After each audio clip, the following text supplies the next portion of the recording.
Well, then we'll get started today. Um, Today for our assistive technology grand rounds, we're giving a presentation with the title Assessing the Evidence, Systematic and Scoping Reviews, with a case example of telehealth and assistive technology.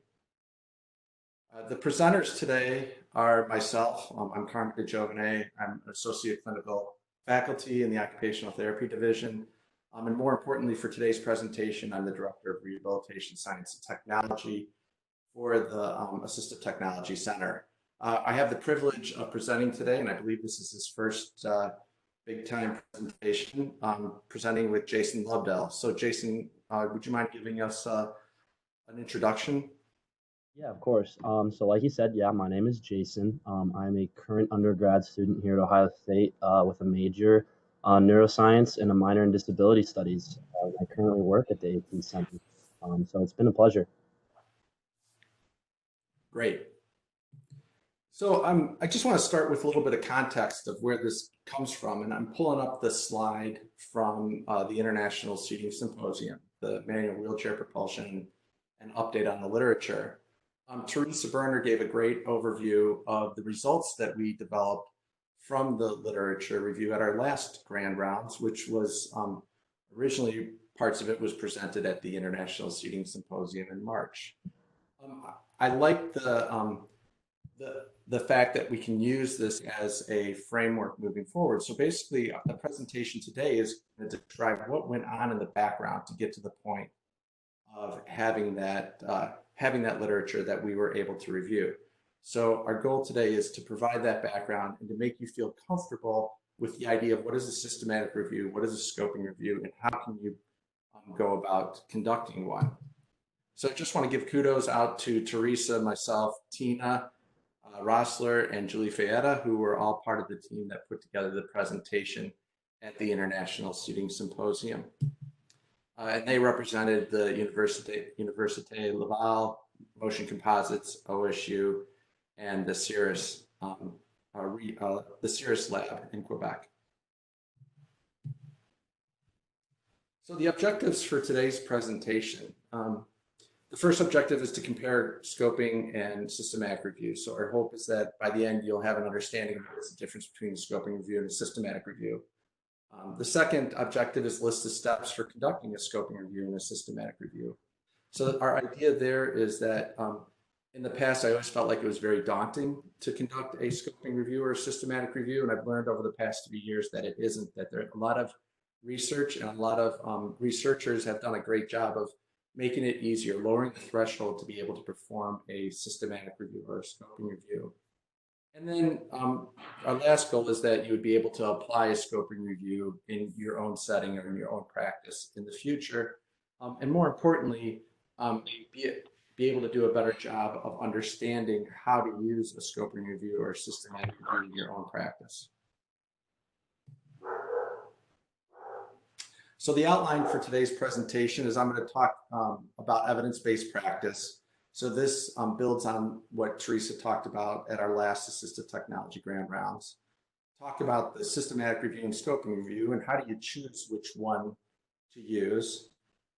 Then we'll focus on scoping review tools, specifically covenants. And that'll be the end of my section. And then I'll turn it over to Jason Lobdell, who will talk about how we use this process in developing a scoping review for telehealth and assistive technology as part of a contract that we had with the Ohio Developmental Disability Council. So first, to start up, what is evidence-based practice? Evidence-based practice is conscientious, explicit, and judicious use of current best evidence in making decisions about the care of individual patients. But remember, the best evidence does not negate lower levels of evidence. So the two things that I like to point out here is, first off, it's very patient-focused, very medical model focused, and that may have been true when Sackett came up with this in 1996. Today, people are using evidence-based practice in every field that they're working in. We see it often in the healthcare sector, but we also see it used quite a bit in the education sector and many other sectors. Those are the two that I'm most familiar with. The other thing I like to point out is, even though there's lower levels of evidence, that's still evidence that we need to use in our clinical practice. I'd like to use this slide just with the Venn diagram of research evidence, client evidence, and professional evidence overlapping to make to describe evidence-based practice or clinician decision-making, just to describe that broader perspective of what is evidence-based practice. It's not just about medicine. And this is a Venn diagram that published in 2003. So when we talk about systematic scoping, systematic reviews and scoping reviews, we often lump in their literature reviews. So I just want to start off by providing a brief overview of the three and describing when to use those three. We're really not going to go into literature reviews for the broad, for this presentation, but just to provide some context, because people oftentimes use the term literature reviews to describe systematic or scoping reviews. So just to level set, just to start off, systematic review versus a scoping review. A systematic review is more specific, it's a well-defined question. We're going to talk, I'm going to use the term, it's rigid later on in the presentation. It's a predefined study. It has a predefined study inclusion that doesn't change over time. And it's rigorous in terms of its scrutiny to study quality. So it's really looking at the quality of the research and how we can use that in moving forward. The scoping review, on the other hand, is really looking at a broader area or a less explicit problem. It has broad inclusion, so it's going to include a number of articles just to get a sense of the breadth of the literature in a specific area of interest. However, it still has an analytical interpretation. So it's still rigorous in terms of its analytical interpretation. It just does it in a different way than a systematic review. So continuing on, let's compare a scoping review to a literature review. I think everybody is familiar with the literature review because basically a literature review is a background section or the introduction section to every journal article, or if you had to write a thesis at any point in your career, it's the background section in your thesis. So it's really just to get a sense of what is going on, and it's not rigorous. There's not an algorithm around it. Somebody cannot reproduce the same literature review that you produce. So literature reviews look at general areas of interest. It's an ad hoc process, and the interpretation is not analytical. So that gets at the differences between systematic review, scoping review, and literature review. And so from now on, the rest of the presentation, I'm just going to focus on systematic reviews and scoping reviews and leave literature reviews completely out of the discussion.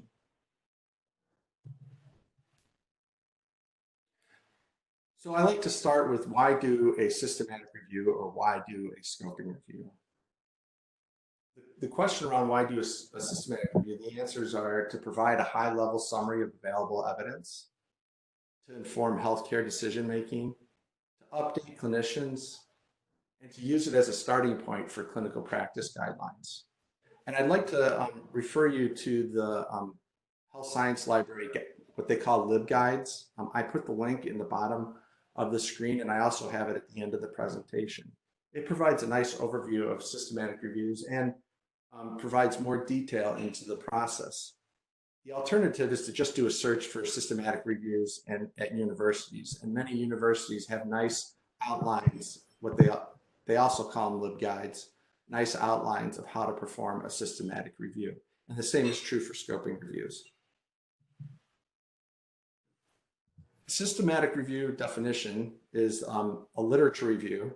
So starting with that, performed using a rigorous and clearly documented search strategy and selection process that attempts to find and synthesize all evidence that fits predetermined criteria in order to answer a specific clinical question. What I want to bring to your attention is the fact that there's three components that make a systematic review stand out, especially in comparison to scoping reviews. The first thing is that it's rigorous and clearly documented, so anybody should be able to go back and run the same systematic review and get the same results. The idea is that you're synthesizing all the evidence, so you have to go out and do a literature, you have to look for peer-reviewed literature, you have to search databases, and you'll have to do hand searches in some journals. And the final piece, and this is key, is that it's to answer a specific clinical question. So the idea is that you're coming up with an answer for a systematic review. And I'm going to use this to differentiate a systematic review to a scoping review. So now let's answer the question of why do you want to do a scoping review? You want to identify the research on a specific topic. So you may not even know that whether or not there's a lot of research on a specific topic. You want to look at the evidence and whether or not the evidence warrants a systematic review. If it does not warrant a systematic review, then you'll do a scoping review. Your goal is to summarize and disseminate available research as opposed to answering a specific clinical question. Or you want to identify gaps in the literature on a topic.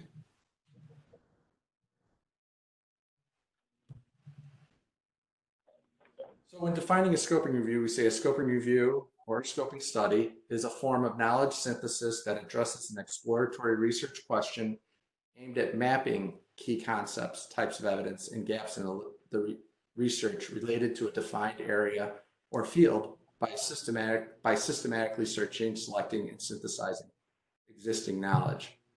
What I want to bring to your attention is that at this point for a scoping review, it's exploratory.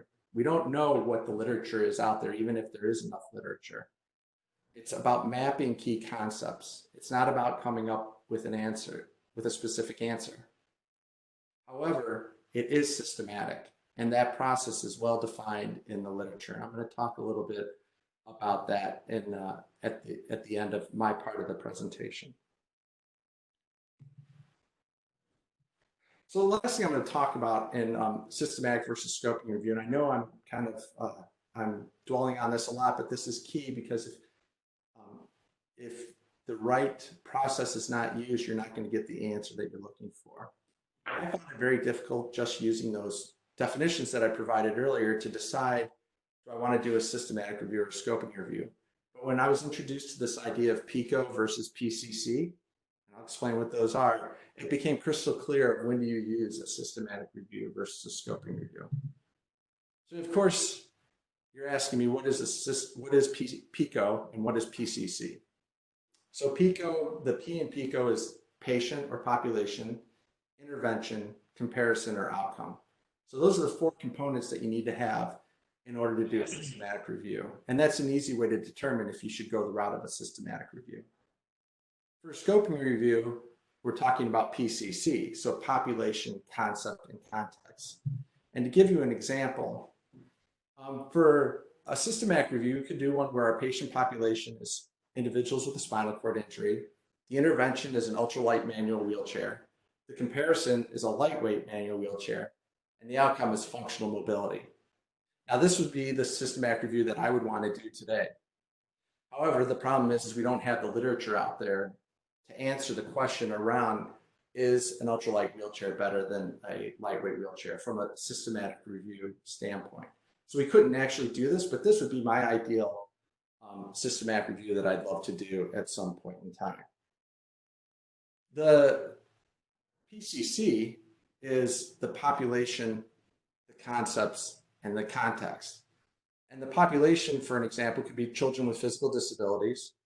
The concepts could be 3D printing, and the context could be assistive technology. So the reason that we would do a scoping review for this is that there isn't enough literature on 3D printing to prove that it's an intervention that we would absolutely want to do. So we wouldn't be able to answer that question.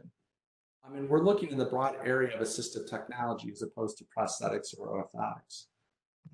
So in that case, we would do a scoping review because we created a PCC, where we broke up our variables into population, concepts, and context. And why is this important? I've given an example of why it's important for the PICO. You can do the same thing for the PCC. But your PICO then drives the keywords that you're going to develop and identify, the search terms that you're going to use when you're searching the literature, and the search strategies that you will use when searching the actual databases. And this will help you move forward. And this does two things. It helps you, makes it easier for you as you move forward through the scoping review or systematic review process. Furthermore, it makes it easier when you get to the end when you need to disseminate your findings. And so you need to describe how did you go through what was your process and what specific keyword search terms and search strategies did you identify?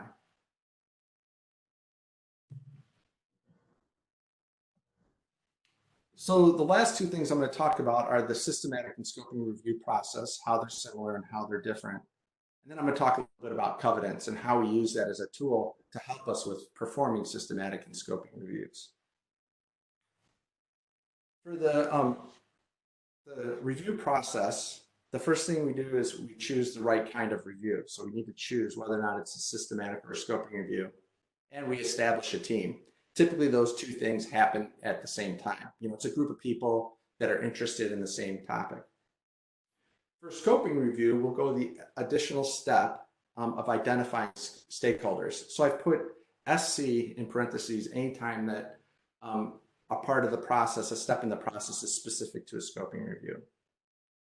You use that stakeholder group to help you formulate your questions. So the idea is that because it's a broad area that you're searching in terms of a scoping review, sometimes you have to bring in external stakeholders to help you identify keywords in the field and words that people should use when doing their searches. And so it's good to get consensus around that stakeholder group. The next step is you're going to formulate the team is going to formulate a question, and you're going to develop a protocol. And that protocol is going to be based off of the best practices for performing a systematic review and scoping review, but sometimes you have to adjust that protocol for your specific situation. You just want to document that at the beginning so that you're able to follow that protocol and you're able to better describe that protocol when you get to the dissemination process. So that's the first half of the process. The second half of the process is to actually do the hard work of selecting the studies, extracting the data, synthesizing your results, and for scoping reviews, reaching back out to your stakeholders to get feedback. Since it's a scoping review and you're trying to look at a broad area, did you capture everything in that broad area? And then the last thing is disseminate your report. And we're not going to talk a lot about it today, but there's two checklists out there that help you disseminate your report. It's called Prisma and Prisma scoping or scoping review. And it's well defined, and that's beyond the scope of today's presentation, but just something to keep in mind, and two terms that you might hear as you go through your scoping review and systematic review process, and you'll definitely hear it if you're using covenants. So what I've tried to do with this slide is to highlight the differences between the systematic review and the scoping review process. Given that the first step of either one is to determine which process is the right process to use, it's very important. And so that's why I'm highlighting the differences between the systematic review and scoping review. So the first one is big difference is stakeholder involvement, and I talked about that on the previous slide. In terms of formulating your question, your research questions can be based off of a PICO if it's a systematic review, or the PCC if it's a scoping review. You're going to develop a protocol. That protocol is rigid in a systematic review. You develop that protocol, you follow that protocol, you do not deviate. In a scoping review, because you don't necessarily know exactly all the research that is out there, it can be iterative in nature. And that's oftentimes what we see in the field of assistive technology is an iterative process. And I used to think that that was a bad thing. And actually, I'm learning that's actually a good thing. And that's what people often do in emerging fields. You select your studies. That's a rigid process in scoping or systematic reviews, and it's an iterative process in scoping reviews. Both studies extract the data. They're extracting different types of data, but they're both extracting data. And then you synthesize your results. And for systematic reviews, typically people look at Oxford evidence levels, the quality of evidence, the strength of the recommendation, and a traffic light action, basically green, yellow, or red in terms of are we going to move forward with this intervention from a systematic review? Are we going to move forward with that intervention in clinical practice or any type of practice for that matter? Whereas for a scoping review, you're synthesizing results by creating a concept map, and you'll see what that looks like when Jason talks later on.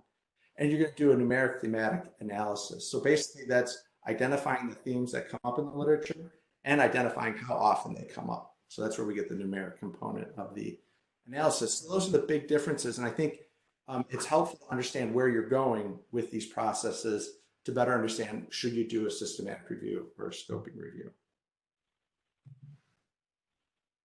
And the last thing I'm going to talk about is Covidence. Covidence is a great tool that we used when we did our scoping review for ISS. We didn't do a complete scoping review for ISS. We stopped partway through the process because that wasn't the goal of the presentation. But we did walk through the first steps just to make it easier for us to work together, given that we are working in different locations, Canada, Tina's in Italy, and then Teresa and I in Columbus. And so the thing that I want to point out, the first thing is the title, what are the best practices for manual wheelchair selection, setup, and consumer training? I think that we could have gotten rid of the best, because really we were just looking at the practices. So that's just from the research standpoint. We then we did searches in databases, pulled that into Covidence, and ran through our search criteria. And so Julie Fada created a brief video. There's no audio to this, so I will talk through it, but it just gives an overview of what it looks like. So the first thing we did was we identified the team, Teresa, myself, Tina, and Julie. We identified our inclusion criteria and our exclusion criteria. If we were doing this in a rigorous way, we would have gotten input from all of you who are on the call. Are we on the right track with our inclusion and exclusion criteria? We looked at our search date, and that's important because you may have to rerun this search as you go along. And we looked at the number of reviewers for each screen, which is great because that meant that we could share the load, since all 4 of us didn't have to review every article. This is where the Prisma comes up. So this is an easy way of describing how many studies were imported, how many removed for duplicates, and how many studies did you end up with. So we started at 240 and ended at 17. Covidence provides a nice overview, and it lets you know where you are in terms of your progress. And finally, it provides a nice way to extract the data. So if you're doing a systematic review, you would follow the Cochrane guidelines, and that has specific criteria that you want to look for, or you can create a custom template.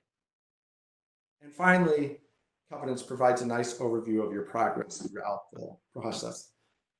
And that is the end of my presentation. So I'm going to stop here for a second. Carmen, I think that we mentioned the Covidence Review Manager in the last couple grand rounds, but is that mostly just a portal for you to enter the data that you've done? It doesn't actually do any searching itself, correct? Yes, Matt, thanks. That's a great question. It doesn't do any of the searching. So you still have to go to PubMed, for example, do a search there, export the titles and abstracts that you get from that search, and then import it into Covidence. So it really is just, it's a fancy database is what it is. It just streamlines the process for you to match the criteria that you normally would do for scoping your systematic review. All right, thank you.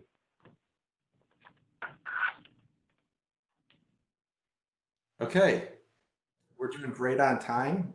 So hearing that we don't have any additional questions, I've got the chat window up.